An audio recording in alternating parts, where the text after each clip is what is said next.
Labas, kam rytas, kam vakaras, bet mums visiems pagaliau atėjo vasara, su kuo ir sveikinu visus vaikus.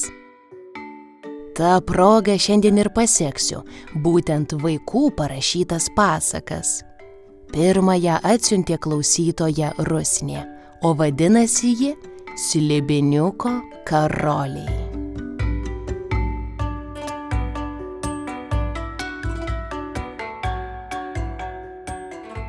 Sykį seniai drauge su močiute gyveno mažas slibiniukas. Slibiniuko kūną dengė raudoni žvynai, dantys buvo balti ir labai aštrūs. Dar būdamas mažylis, jis turėjo juodas kaip nakties dangus akis ir mažus sparnelius, bet skraidyti dar nemokėjo. Per Slibiniuko gimtadienį močiutė jam padovanojo savo gintarinius karolius. Ji buvo gavusi juos iš savo močiutės, o ši iš savo, todėl tie karoliai Slibinų giminiai buvo labai brangūs.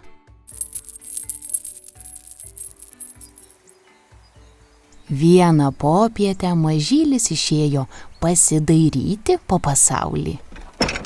Išlapeno iš namų kiemo ir pasuko miškan. Medžiai smagiai lingavo ir ošė, o jų šakose čirškėjo paukštukai.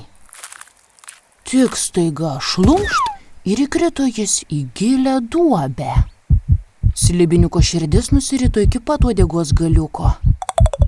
Duobės sienos buvo tokios stačios, kad mažylis nebegalėjo išlipti. Netekęs vilties jis apsidairė aplink. Ir viltis kaip mat sugrįžo, nes duobės kampe dūlavo nedidelis urvelis.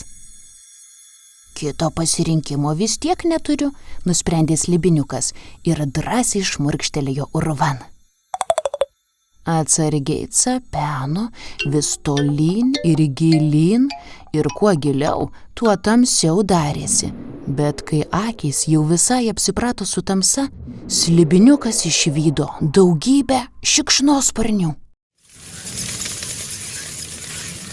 Taip išsigando, kad nuskuodė atgalios, bet pribėgęs urvo angą pamatė, kad varge ši užgriuvusi. Sukaupęs visą likusią drąsą, jis pasuko atgal į tamsą.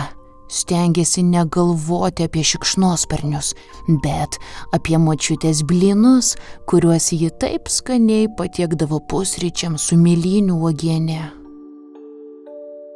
Ar tik ne dėl tokių šviesių minčių mažasis pamatė lyg ir šviesą tunelio gale. Išėjimas yra, džiaugsmas užliejo jo širdelę. Bet nespėjus tai širdeliai nei atsikvėpti, ją vėl suspaudė siaubas, kai per visą urvą nuaidėjo garsus riaumojimas. Tačiau šįkart, nors ir bijojo, mažylis nepuolė niekur bėgti ir turėjo tam dvi svarias priežastis. Pirma, jau buvo apsipratę su tamsa ir jautėsi jaukiau. O antra, vis tiek žinojo, kad išėjimas juk užgriuvęs. Slibiniukas gūžino link to šviesos taškelio, o jis vis didėjo, tačiau ir riaumojimas garsėjo. Pagaliau pasiekė urvo galą ir išlindo iš po žemių į mažą akmeninę aikštelę. Aikštelėje lubų nebuvo ir švietė nakties mėnulis.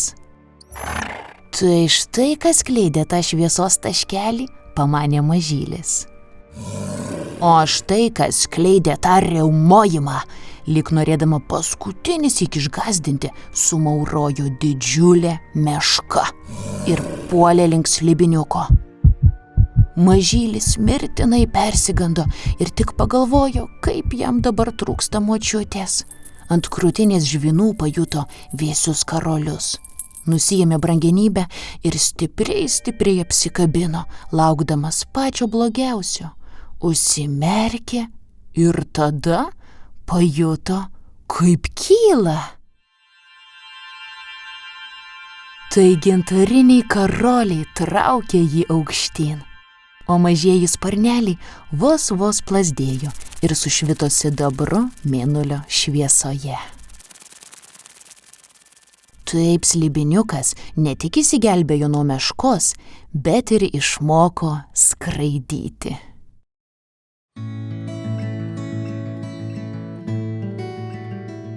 Dėkojame rusniai ir siunčiam šilčiausius linkėjimus jo sesutei Ugniai. O dabar labai trumpa, bet teisinga ir gyvenimiška istorija. Pasiklausykite Barboros parašytos pasakėlės apie dantukų fėją. Kartą gyveno maža mergaitė, jai klibėjo pirmas dantukas. Ir vieną dieną jis iškrito. Mergaitė labai apsidžiaugė ir padėjo jį po pagalvę. O kitą rytą pamatė, kad dantukų fėja miega šalia ir labai nustebo. Fėja pabudo ir sako: Oi, kaip aš norėjau tau atnešti, bet nebeliko pinigėlių. Gal galėčiau atnešti rytoj? Gerai, rytoj, atsakė mergaitė. Labą naktis. Bet prieš einant miegot, pasiklausykite dar vienos, jau paskutinės pasakos. Vainiaus Kerpiškio parašyta istorija apie slaptą mėnulio sodą puikiai tiks prieš miegą. Kartą kaime tarp dviejų didelių kalnų gyveno jauna mergina vardu Aida. Aida nemėgo nieko kito, kaip žiūrėti į nakties dangų, o jame stebėti tai augantį, tai nykstantį mėnulį. Vieną vakarą klaidžiodama miške, Aida užtiko slaptą takelį, kurio anksčiau čia regis nebūdavo. Takelis blizgėjo sidabrinė šviesa ir atrodė veda tiesiai į mėnulį. Smalsu merginai pasidarė ir nuėjo į tuo takeliu, o šis vinguriavo į aukštą kalną. Kuo aukščiau kilo, tuo oras darėsi saldesnis, nes prisipildė žydinčių gėlių kvapo. Galiausiai Aida pasiekė kalno viršūnę ir rado ten švytintį sodą, pilną mėnulio gėlių. Sodo centre stovėjo didžiulis medis. Jo šakos kerojosi link mėnulio, o lapeliai švelniai blizgėjo. Staiga Aidai į ausį tylus balsas sušnibždėjo: Užlipk į medį ir šoksi su mėnuliu. Aidai širdis vos tilpo krūtiniai, nedvejodama ji ėmė kopti. Kilo į viršų, o medžio lapai šiugždėjo ir mirgėjo, skleisdami stebuklingą sodo švytėjimą. Pagaliau pasiekus medžio viršūnę, ji atsidūrė akis į akį su pačiu mėnuliu.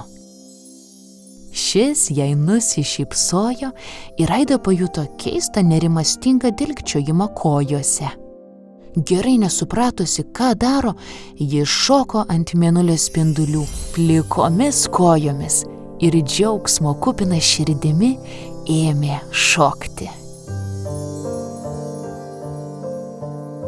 Mėnulis švelniai dainavo, o Aida vis šoko ir sukosi tos dainos ritmu ir jautėsi lengva laisva kaip paukštelis. Taip ir praskriejo visa naktis. Aušo. Aida nenoriai atsisveikino su mėnuliu, tačiau reikėjo leistis. Kol kabarojosi medžio šakomis žemyn, lapai vėl šnibždėjo, o sodas švelniai švytėjo. Kitą naktį Aida vėl ieškojo slaptojo takelio į mėnulio sodą, tačiau niekaip jo nebesurado. Nesurado ir kitą, ir dar kitą naktį. Iš pradžių ji gerokai nusiminė, bet tada sugalvojo, kad jei labai nori, gali tą sodą ir susapnuoti. Užsimerkė, užmigo ir jai puikiausiai pavyko. Ji vėl šoko ant mėnulio spindulių, o lapai šnibždėjo ir mirgėjo. Ir nors tai buvo tik sapnas, Aida jautėsi ne mažiau laiminga. Regis, tos vienos nakties ir užteko. Dabar ji žinojo, kad ir ką bedarytų, ją visą gyvenimą lydės stebuklinga mėnulio magija. Dėkojame Vainiui, Barborai bei Rusniai. Linkime visiems šnabždančių sapnų. O jei miegoti dar nesinori, eikite prie lango paieškoti mėnulio. Iki.